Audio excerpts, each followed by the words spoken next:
What's up, y'all? Check out this bad boy we just got today. This is a Comfort-Aire heat controller air conditioner. This one has a Tecumseh AH in it. Probably don't plan on giving it a test run until I inspect it thoroughly. But here's a look at the inside of this thing. See here, it's got a nice metal fan. The motor's still free.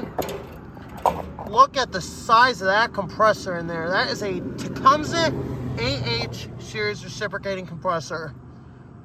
Absolute monster. There's the fan motor right there. There's the capacitor. Yeah, this thing is an absolute monster of an air conditioner.